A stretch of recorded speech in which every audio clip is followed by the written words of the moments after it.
Israel has established all of these checkpoints within the West Bank, which require Palestinians to wait hours and hours to go very short distances.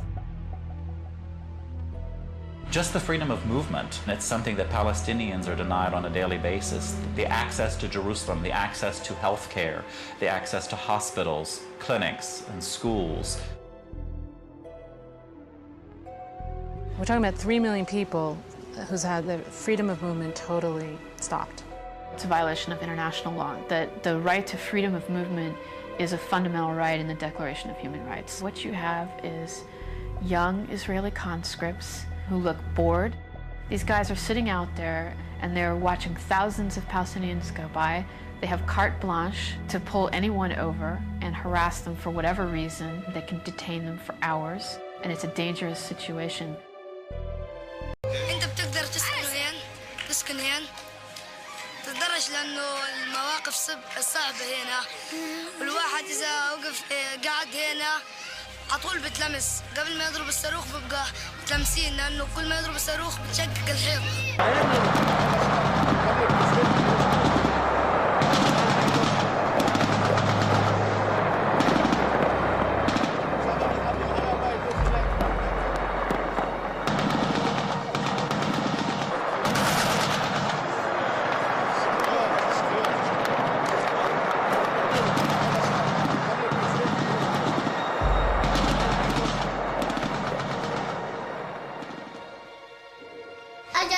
قذيفة من فوق دخلت على الشباك بعدين كسرت كل الشبابيك والدار انحرقت.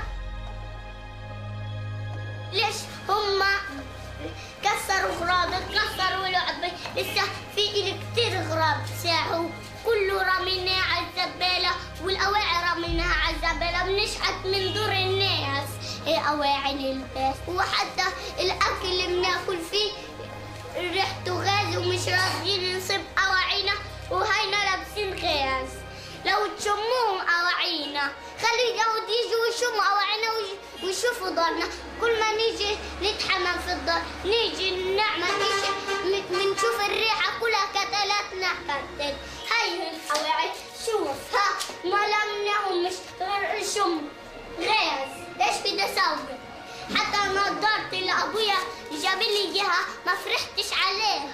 حتى الإسورة اللي أمي جابتها الحلب الخواتم ما فرحتش عليهم. كيف بدي أفرح عليهم والعقد وهداك كيف بدي أفرح على أغراضي أنا؟ نفرح على أغراضنا بإيش؟ يعني أطفالنا مش عارفة تعيش ولا إحنا عارفين نعيش. يعني عيشة ايش بدي اقول كلها خوف ورعب. عايشين في الخوف والرعب. On the Israeli side there seems to be no understanding that this is how you create terrorism. If you are so repressive on a people, you give them the sense of having no options, and that's a very dangerous place.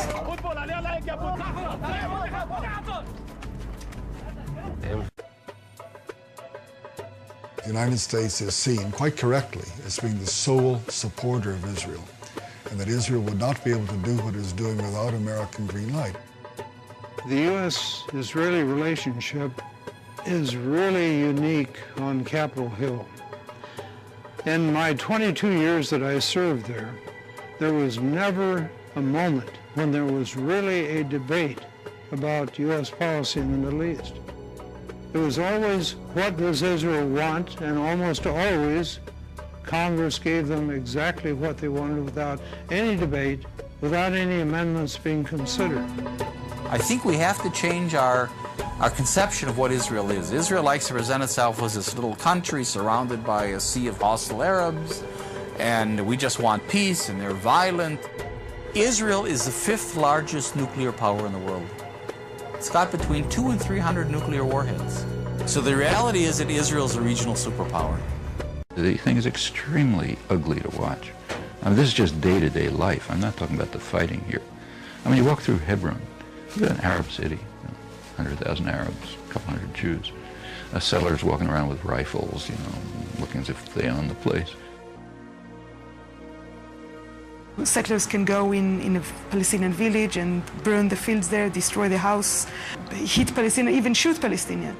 Several of the women have been beaten by settlers on different If occasions. someone came inside your home, you came home and you found someone in your home, and you asked them why you're here, you said, because in the scripture that God gave to me, he said that this house here belonged to me. You would say, no, get out of my house.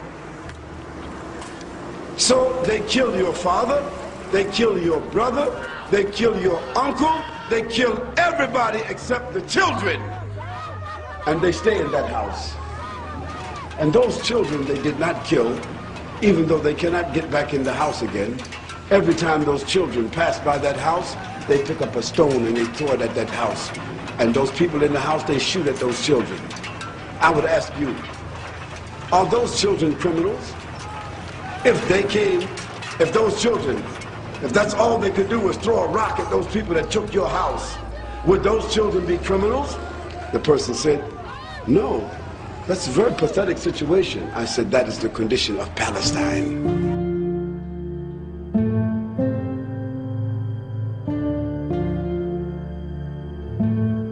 As an Israeli, we go to India and to South America to meet the Native American Indians. We're looking for these indigenous people with some kind of more rooted wisdom, and they're right here. They're right here, right under our noses. Nobody ever comes here. The Falahin for me, the Palestinian Falahin, it's like, everything that that people go looking for. People with like deep roots, really connected to the earth, with this romance with their land, and just incredibly wise and open-hearted, and simple, beautiful, and Israelis never see them unless it's through Target.